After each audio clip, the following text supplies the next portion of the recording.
حضرات علماء کرام،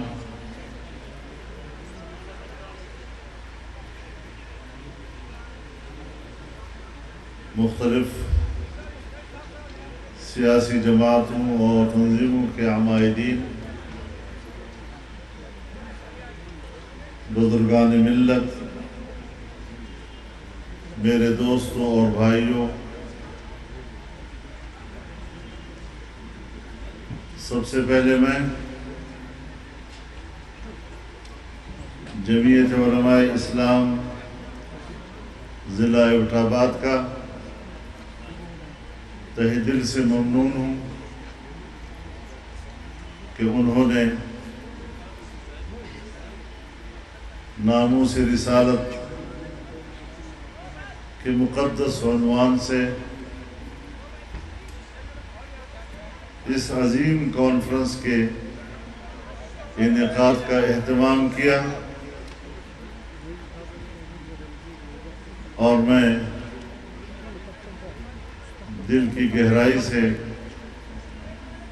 انہیں اس کامیاب کانفرنس کے انعقاد پر مبارکباد پیش کرتا ہوں، اور آپ تمام حضرات کا شکر گزار ہوں کہ آپ نے اس اجتماع میں جو عظیم شرکت کی ہے، اللہ رب العزت آپ کی اس یہاں شرکت کو قبول فرمائے اور اسے ہم سب کی نجات کا سبب اور ذریعہ بنائے۔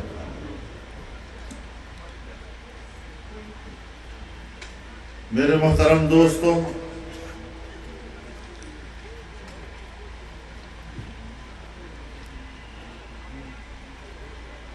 قیام پاکستان کے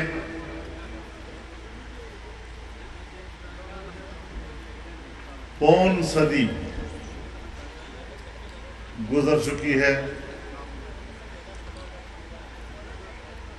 ہم نے اس وطن عزیز کے 74 سال مکمل کر لیے ہیں۔ اس کے باوجود جس مقصد کے لیے یہ ملک حاصل کیا گیا تھا، جن امیدوں اور آرزوؤں کے ساتھ اس وطن عزیز کے لیے قربانیاں دی گئی تھی، اور ہمارے بزرگوں نے ایک کامیاب اور مطمئن زندگی کے خواب دیکھے تھے،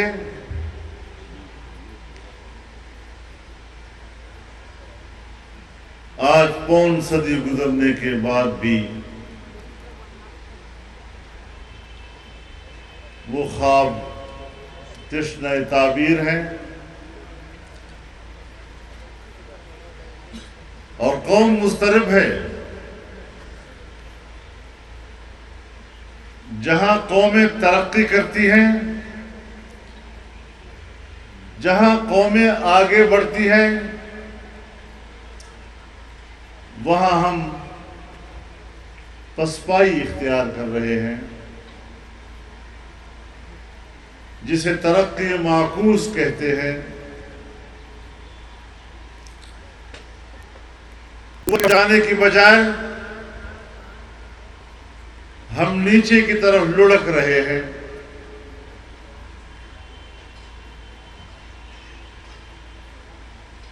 ہمارے اکابرین نے پارلیمانی سیاست کے ذریعے سے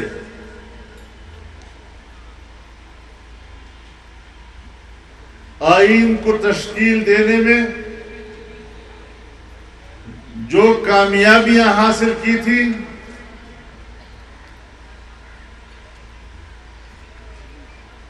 آج ان کامیابیوں کو ناکامیوں میں تبدیل کرنے کی منصوبہ بندی ہو رہی ہے۔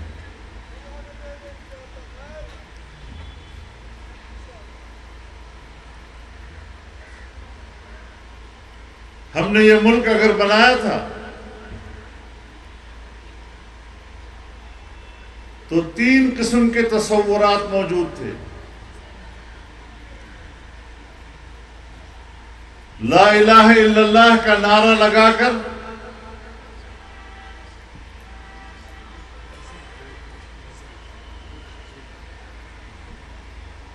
ہم نے اپنی قوم کو یہ نظریہ دیا کہ یہ ملک اسلام کے لیے بنے گا اور یہاں اسلام کی حاکمیت ہوگی.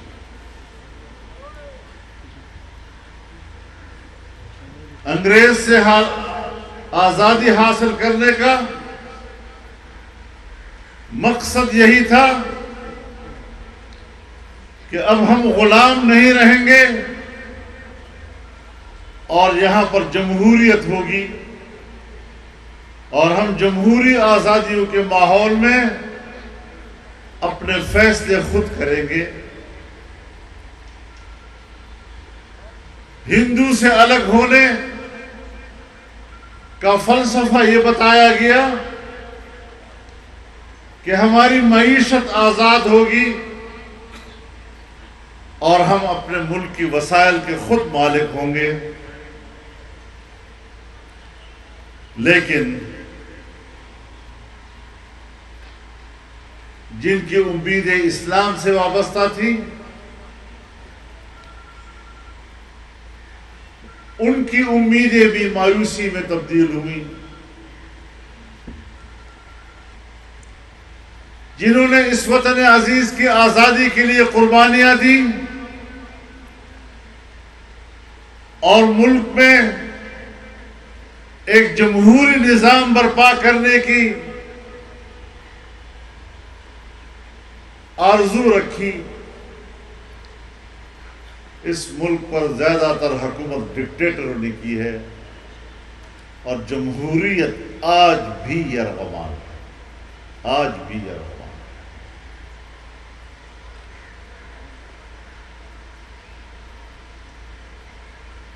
اگر کسی نے یہ امید وابستہ کی کہ یہاں ایک بہتر معیشت ہوگی تو آج کی نسل جو زندہ ہیں پاکستان میں وہ ملک کی معیشت کا انجام بھی دیکھ رہی ہے.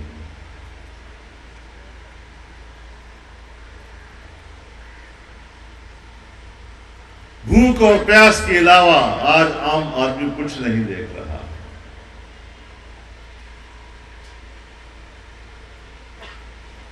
ملک کی پیداوار میں کمی آئی،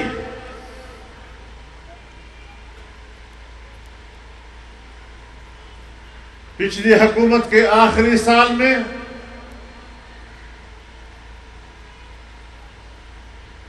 سالانہ ترقی پیداوار کی اس کا تخمینہ 5.5% لگایا گیا تھا اور اگلے سال کے لیے 6.5% لگایا گیا تھا. لیکن اس تبدیلی سرکار نے ایسی تبدیلی برپا کی کہ 5 اور 6% کی ترقی تو خواب بن گئی. ہم اپنی سالانہ معیشت کا تخمینہ 0 سے بھی نیچے لے گئے.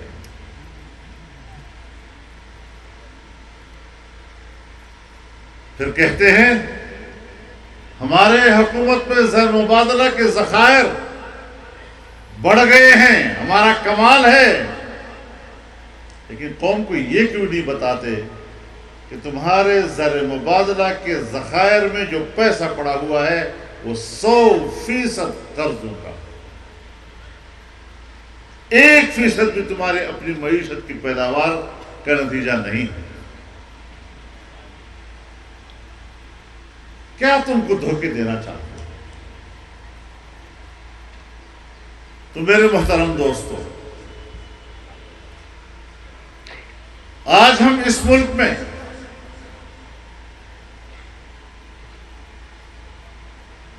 ایک اضطراب اور ایک تشویش محسوس کر رہے ہیں کہ آئین کے اسلامی دفعات جو ہمارے اکابر علماء کی کاوشوں سے آئین کا حصہ بنا دیا، قرارداد مقاصد کے ذریعے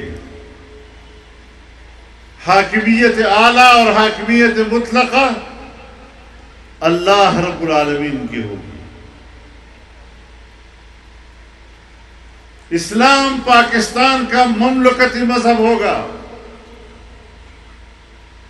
تمام قوانین قرآن و سنت کے مطابق بنیں گے، اور کوئی قانون قرآن و سنت کے خلاف نہیں بنے گا۔ اسلامی نظریاتی کونسل بنائی گئی سن 1973 میں، جس سال آئین بنا، تمام مکاتب فکر کے علماء اس میں،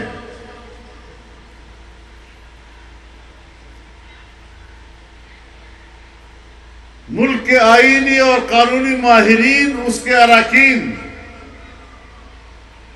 سن 73 سے لے کر آج کے دن تک اس اسلامی نظریاتی کونسل کے سفارشات پر ایک قانون سازی بھی نہیں ہوئی۔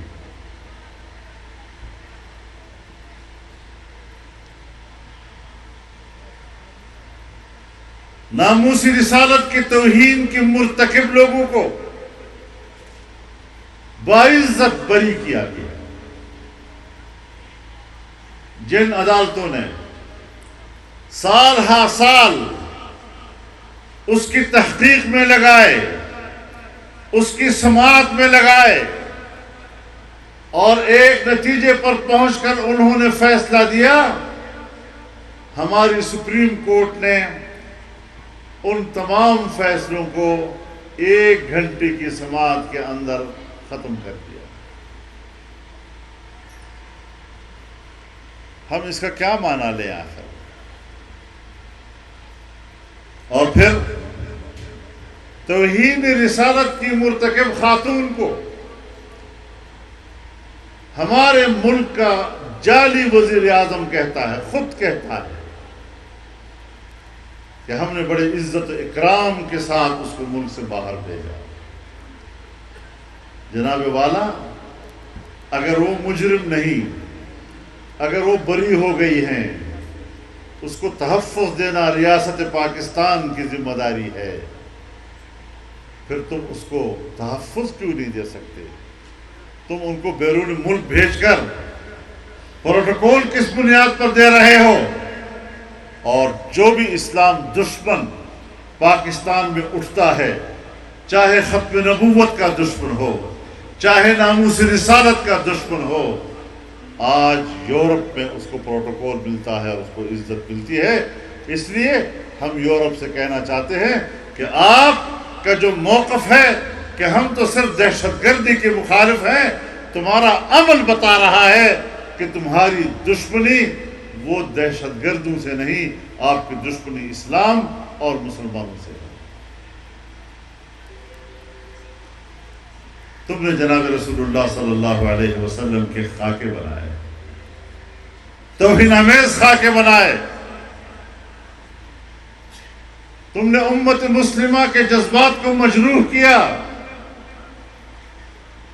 باوجود اس کے کہ یورپی یونین کی عدالت نے کہا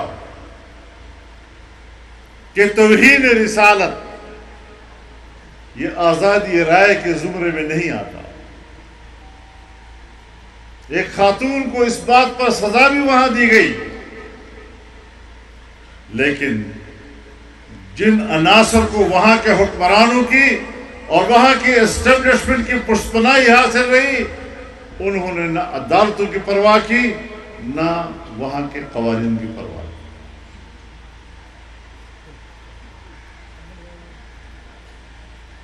اور ہمارے ملک کی ڈیوٹی کیا ہے؟ ہمارے ملک کے حکمرانوں کی ڈیوٹی یہ ہے کہ 3 چیزوں کو خراب کریں۔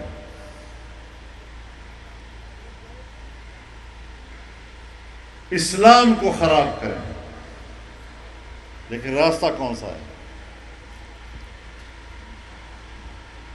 مغربی تہذیب کو پاکستان میں لانے، بے حیائی اور فحاشی کو پاکستان میں لانے کا، گندگی اور غلاظت کو پاکستان میں لانے کا، اور یہاں پر اسٹیبلشمنٹ کی سطح پر اور سیاسی جماعتوں کی سطح پر ان این جی اوز کی پشتپناہی اور سرپرستی کی گئی جنہوں نے 20 سال اس ملک کے نوجوان نسل کو گمراہ کرنے کے لیے تمام وسائل استعمال کیے. اور یہ میرے سامنے کے اعترافات ہیں جو انہوں نے میرے سامنے کیے. میں الزام نہیں لگا رہا ان کے اوپر، میں آپ کو وہ بات بتا رہا ہوں کہ جس کا ان لوگوں نے میرے سامنے اعترافات کیے ہیں.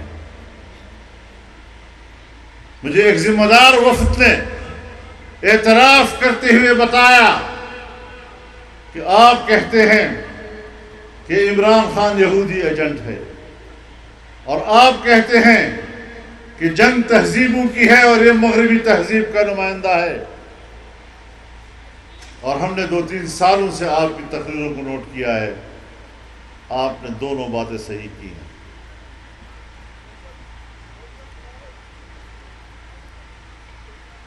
یہ وہ وفد تھا جو ان لوگوں سے دوستی کے لیے مجھے آمادہ کر رہا تھا، اور جب میں آمادہ نہ ہوا تو پھر اس حقیقت کا اعتراف کیا میرے سامنے،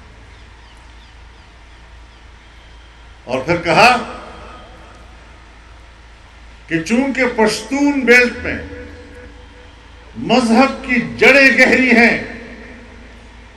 اور مذہب کی ان گہری جڑوں کو اکھاڑنے کے لیے ہمارے پاس اس سے زیادہ موضوع آدمی اور نہیں تھا. یہ ساری چیزیں ہمارے سامنے گزری ہیں.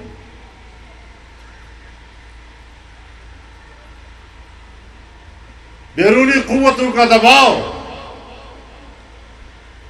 یہاں پاکستان کے اندر ان کی لابیوں کی سرگرمیاں، قادیانیوں کو غیر مسلم اقلیت قرار دینے کی ترمیم کا خاتمہ ان کا ایجنڈا تھا.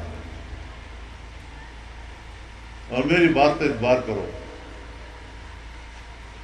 کیونکہ میں ان غلام گردشوں میں ذرا آوارہ گردی کرتا رہتا ہوں. 30-40 سال میرے ہو گئے ہیں، میں ان کو جانتا ہوں، ان کے اندر کی خباثتوں تک کو جانتا ہوں، ان کی کھوپڑی میں بھری ہوئی گندگی کو میں جانتا ہوں، ان کے عزائم کیا ہیں. یہی وجہ ہے کہ بار بار وہ لوگوں کو اطمینان دلاتے ہیں، اس کے باوجود ہم میدان میں رہتے ہیں، اور ہمارے اس میدان میں کھڑے ہونے کے نتیجے میں ہم نے ان کے ایجنڈے کو ناکام بنا دیا.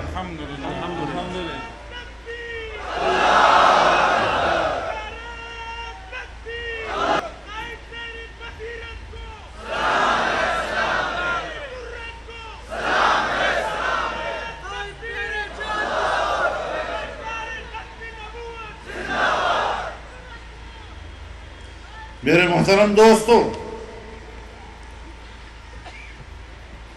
آپ کو یاد ہوگا، ہمارے بالکل ہی نوجوانوں کو تو نہیں لیکن کچھ بزرگ ہیں میرے ہم عمر کو یہ معلوم ہوگا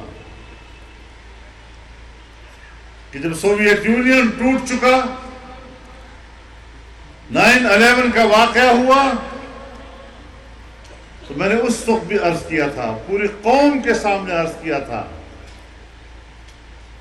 کہ اب پوری دنیا عالمی تغیرات اور تبدیلیوں کے لپیٹ میں ہے. اب نئے انقلابات رونما ہوں گے.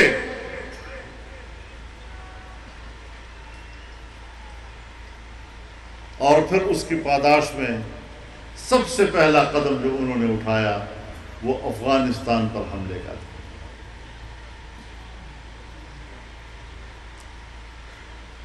اور اعلان کیا کہ ہم 3 مہینے کے اندر اندر ان دہشت گردوں کا صفایا کر دیں گے اور افغانستان کو آزاد کرا دیں گے. 3 مہینے کے اندر اندر. جس طرح ہمارا خان کہتا ہے کہ میں 3 مہینے کے اندر اندر کرپشن ختم کر دوں گا. یہ 3 مہینے ضیاء الحق نے بھی کہا تھا 3 مہینے کے اندر الیکشن کرا دوں گا. 11 سال تک بیٹھا ہوا.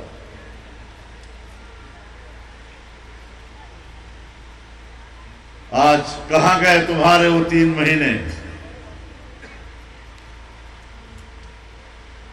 آج امریکہ بھی، یورپ اور ناٹو یہ سب شکست کھا چکے ہیں۔ اس وقت یہ قومیں دنیا میں شکست خوردہ قومیں کہلا رہی ہیں، اور آپ کے علم میں ہونی چاہیے یہ بات کہ نیٹو 1949 میں بنی تھی، اور ہدف کیا تھا کہ سوویت یونین کی توسیع پسندی کو روکنا ہے اور اس کے لیے ایک مشترکہ دفاعی قوت بنانی ہے۔ لیکن جب سوویت یونین ٹوٹ گیا اور اس کے بعد پراگ میں ناٹو کا اجلاس ہوا، ایجنڈا یہ تھا کہ اب اس کو تحلیل کر دیا جائے کیونکہ مقصد حاصل ہوا، لیکن تحلیل نہیں کیا گیا یہ بات کہہ کر کہ نہیں ابھی اسلام موجود ہے، ابھی مسلمان موجود ہے۔ اور پھر امریکہ اور پورا ناٹو بیک وقت افغانستان پر یلغار کر گیا، اور ہمارا مشرف سجدہ ریز ہو گیا ان کے سامنے۔ صرف مشرف نہیں، تقریباً ساری دنیا کے حکمران اس دباؤ کے سامنے جھک گئے۔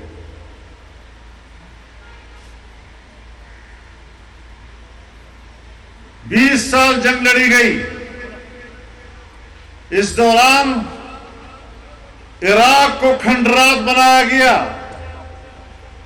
اس دوران لیبیا کو کھنڈرات بنایا گیا، اس دوران شام میں جنگ چھیڑی گئی، اس دوران یمن اور سعودی عرب کی جنگ چھیڑی گئی، اور یمن کی پشت پناہی کی جا رہی ہے سعودی عرب کو اپنے دباؤ میں رکھنے کے لیے۔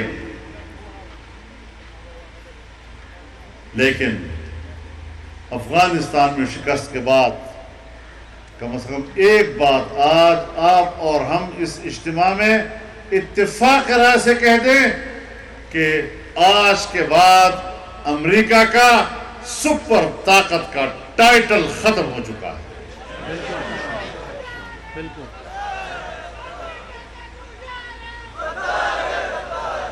اپنی مرضی اور خواہش کے مطابق اور اپنے مفادات کے تابع دنیا میں جغرافیائی تبدیلیاں لانے کے منصوبے سے دستبردار ہو جائے۔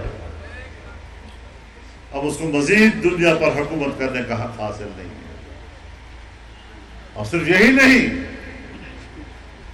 جو لوگ انسانی حقوق کے نام پر انسانی حقوق کا قتل کرتے رہے، جو لوگ امن کے نام پر خون بہاتے رہے،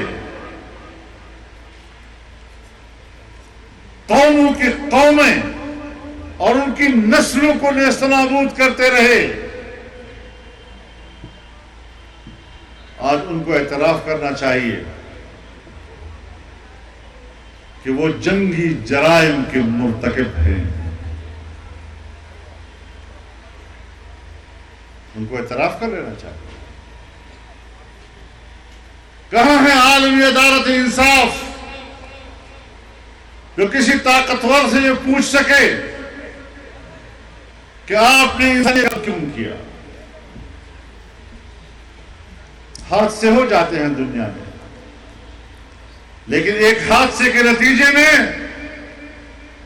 اس قسم کے اقدامات، اس کی مثال دنیا میں نہیں ملتی۔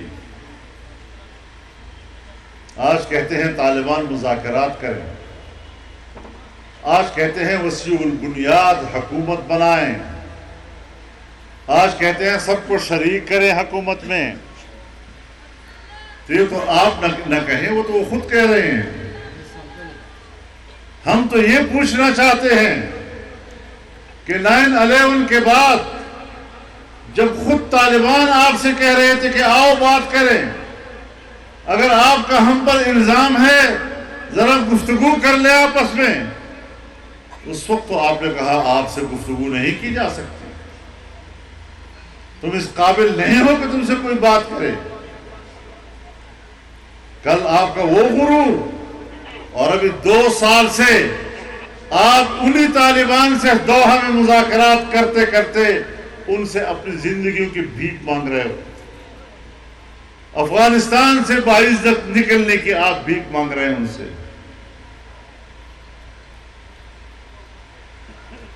ظلم کا انجام یہی ہوا کرتا ہے۔ اسی لیے میں کہتا ہوں کہ پاکستان میں بھی ہم نے احتیاط کرنا ہے، ہم بھی احتیاط کر رہے ہیں۔ یہاں بھی نوجوان رہتا ہے، یہاں بھی اسلام پر غیرت کرنے والا جوان رہتا ہے، یہاں بھی اسلام اور ناموس رسالت پر سر کٹوانے والے رہتے ہیں، خون کا نذرانہ پیش کرنے والے رہتے ہیں، لیکن پاکستان کے علماء نے ان کو اعتدال میں رکھا ہے۔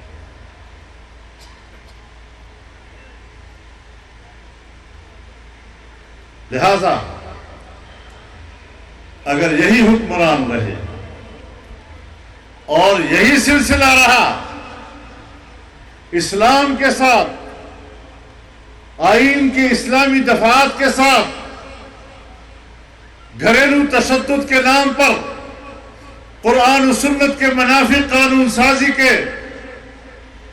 کارنامے ہوتے رہے، بچوں کے حقوق کے تحفظ کے نام پر تم نے بچے کو باپ بنا دیا اور باپ کو اس کا بچہ بنا دیا۔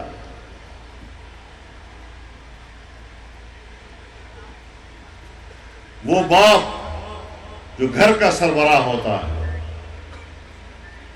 جو اپنی اولاد کا سربراہ ہوتا ہے، جو اپنی بیوی اور بچیوں کا سربراہ ہوتا ہے، تمہارے اس قانون سے وہ مرد جس کو قرآن نے قوام کہا ہے، نگران کہا ہے، تم نے اس کو اپنے خاندان میں سب سے کمزور اور خاندان کا غلام بنا دیا ہے۔ شرم نہیں آتی تم لوگوں کو؟ تمہیں جس ماں باپ نے جنا ہے اس کا خون تم سے یہی تقاضا کرتا ہے جو تم پاکستان میں کر رہے ہو۔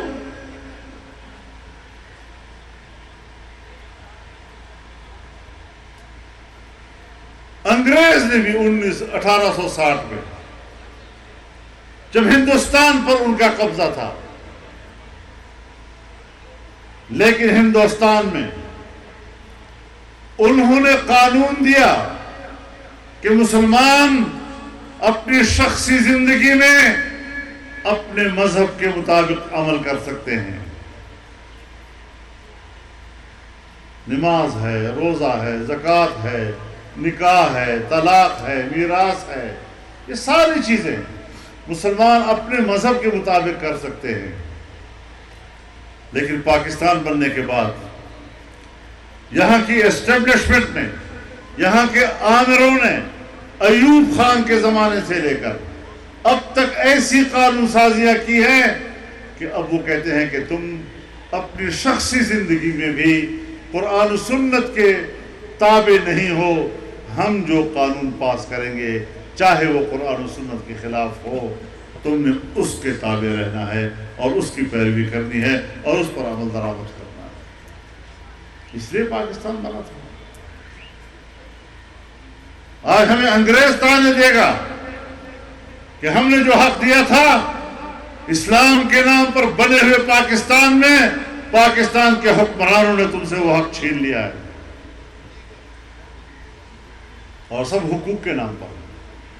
یہاں پر انسان کا خون بہاؤ امن کے نام پر، یہاں پر حقوق کا قتل کرو حقوق کے تحفظ کے نام پر۔ سب سے بڑا رہنما یہ قرآن و سنت ہے، صرف امت مسلمہ کا نہیں، تمام انسانیت کا۔ اگر غیر مسلم نے بھی قرآن و سنت سے رہنمائی حاصل کر کے نظام بنائے ہیں یا رویے اپنائے ہیں، وہ کافر قوتیں بھی کامیاب ہوئی ہیں، اور مسلمان ہوتے ہوئے جس نے قرآن و سنت سے روگردانی کی ہے وہ ناکامی کی طرف گئے ہیں، وہ غلامی کی طرف گئے ہیں، وہ اپنی لی گئی آزادی اس کو دوبارہ غلامی میں تبدیل کر رہے ہیں۔ میرے محترم دوستو، ہم جب بات کرتے ہیں ناموس رسالت اور ہم جب بات کرتے ہیں ختم نبوت کی، تو ایک تاثر عام کر لیتے ہیں کہ یہ غیر سیاسی مسئلہ ہے، یہ امت کا متفقہ مسئلہ ہے۔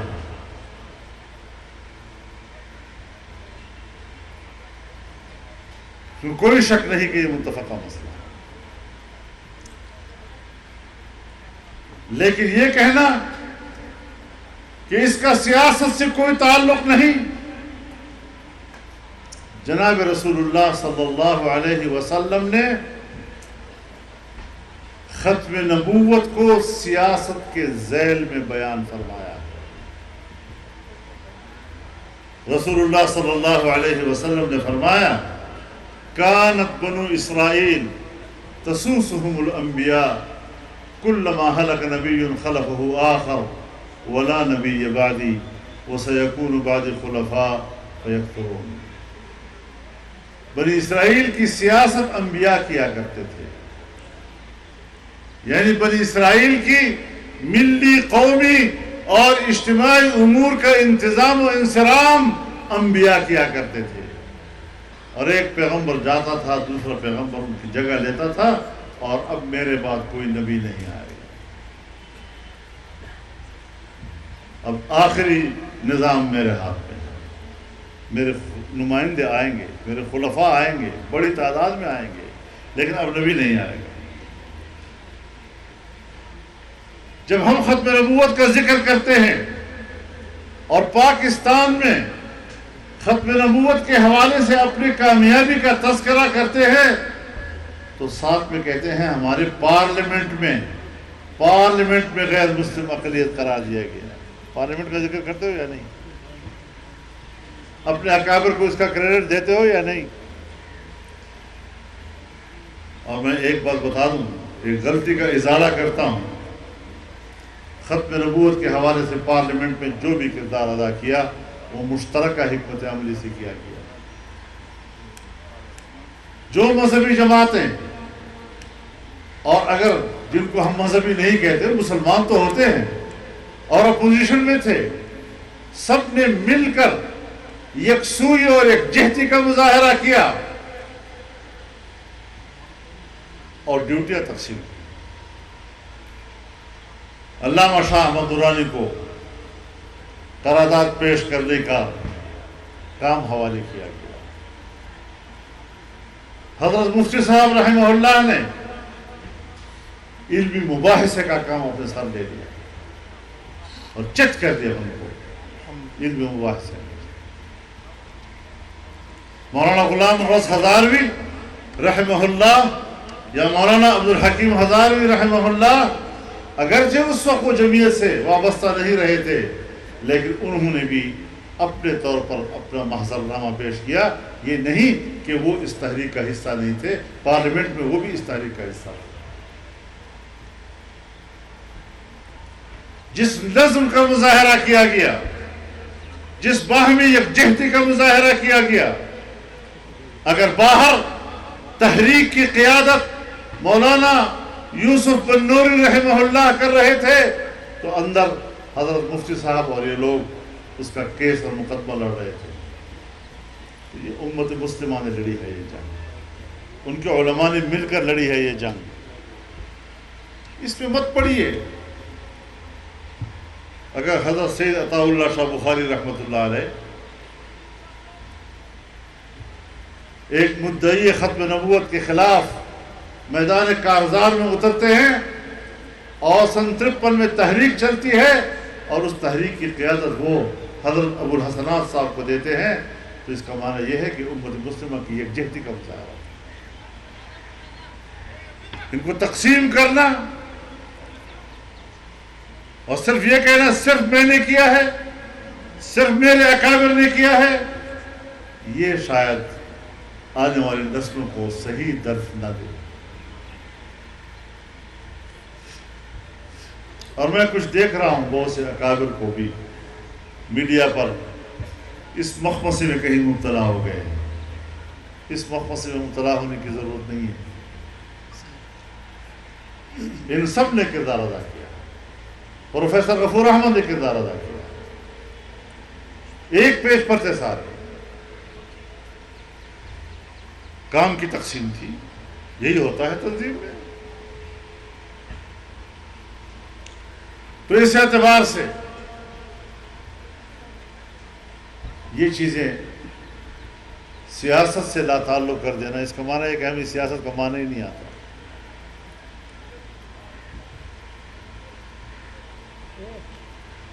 ہمارا احساس کہاں مر چکا ہے کہ جس آئین کے لیے ہم نے کہا تھا کہ آئین اسلام کو مملکتی مذہب قرار دیتا ہے اور قانون سازی کونسل کے سفارشات پہ ہوگی، آج تک پارلیمنٹ ہم ان لوگوں سے بھر دیتے ہیں جن کو قرآن و سنت سے کوئی دلچسپی ہی نہیں ہوتی۔ میں پنجاب میں ایک جگہ پر اس کانفرنس سے خطاب کر رہا تھا، ایک صحافی نے مجھے کہا آپ نے اسلام کے لیے کیا کیا ہے؟ میں نے کہا جی میرا اسلام کی بات بعد میں پوچھیں گے، پہلے یہ بتاؤ تم نے مجھے ووٹ کتنا دیا؟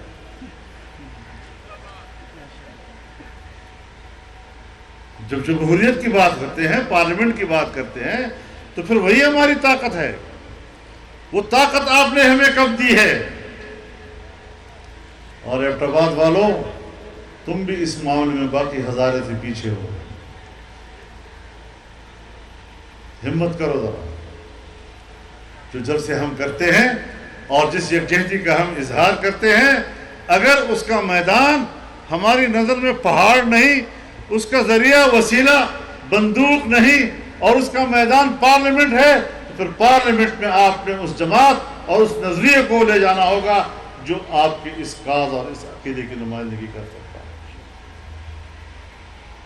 جو قرآن و سنت کی روشنی میں انسانی حقوق کا تحفظ کر سکتا ہے، قیام امن کے لیے اقدامات کر سکتا ہے، جو ملک کی معیشت کو مضبوط کر سکتا ہے۔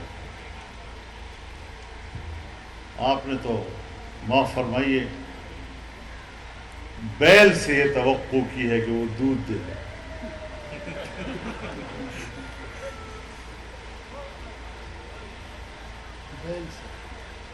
ایک آدمی بیل کو دوہرا رہا تھا، کسی نے کہا بیوقوف ہو، تو کہا کوئی نہ کوئی دھار شاید نکلا ہے۔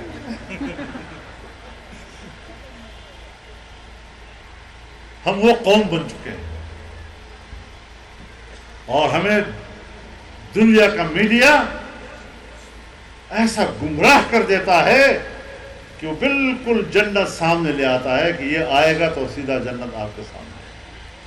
اور آپ کو یاد ہوگا، آپ گواہی دیں گے اس بات کی کہ میں 1912 سے قوم کو آگاہ کر رہا ہوں کہ جس رخ پر تم جا رہے ہو یہ رخ غلط رخ ہے، یہ مغربی تہذیب کا رخ ہے، یہ یہودیوں کی معاشی پالیسیوں کا رخ ہے جس میں ہم جکڑے جائیں گے۔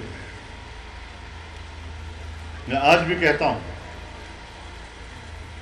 کہ افغانستان میں جو تبدیلیاں آئی ہیں، یہ صرف افغانستان کی تبدیلی نہیں، یہ خطے میں تبدیلی کا سبب بنے انشاءاللہ۔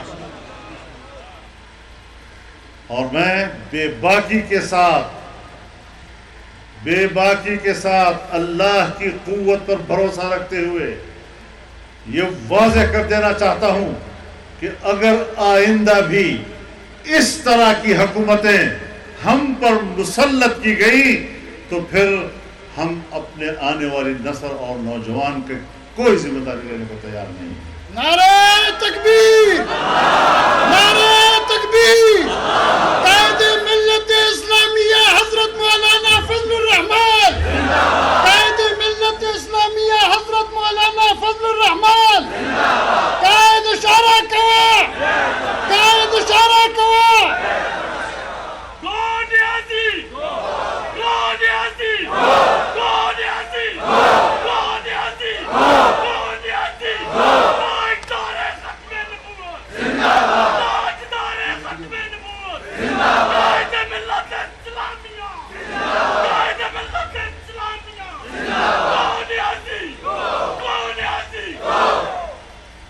صرف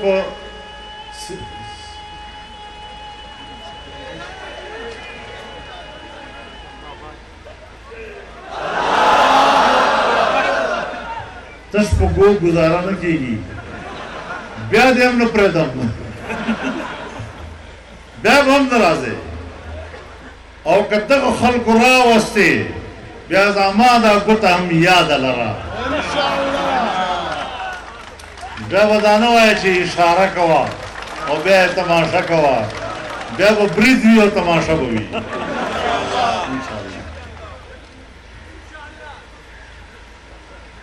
جمعیت علماء اسلام کا اس ملک پر احسان ہے، اس قوم پر احسان ہے جس نے اس ملک کے آئین کو تحفظ دیا، اس ملک کے امن کو تحفظ دیا، اس ملک کے نوجوان کو سنبھالا اور اس ملک کو کسی انتہا پسندی کی طرف نہیں جانے دیا۔ لیکن آپ وہی حرکتیں کرتے رہیں گے اور ہم سے توقع رکھیں گے کہ بس ہم صرف نوجوانوں کے باغی ہی پکڑے رکھیں گے تو تم سیدھے ہو جاؤ۔ آپ سیدھے ہیں، ہم تو پہلے سے سیدھے ہیں۔ تدا سڑی زوشا وہ مخیرا سڑی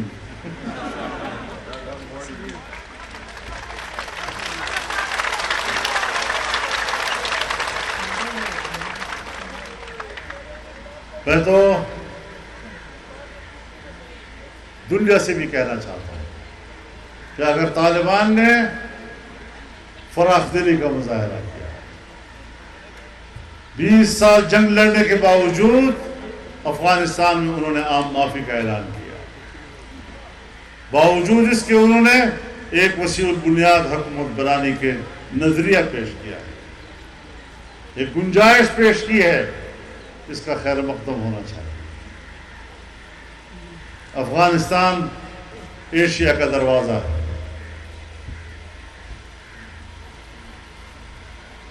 آسیا یک پہ کرے آب و گلست، ملت افغان درام پہ کر دلست، از کشاد او کشاد آسیا وز فساد او فساد آسیا۔ یہ دروازہ ہے پورے ایشیا کا، اور ایشیا کے جسم میں افغان ایک دل کی حیثیت رکھتا ہے۔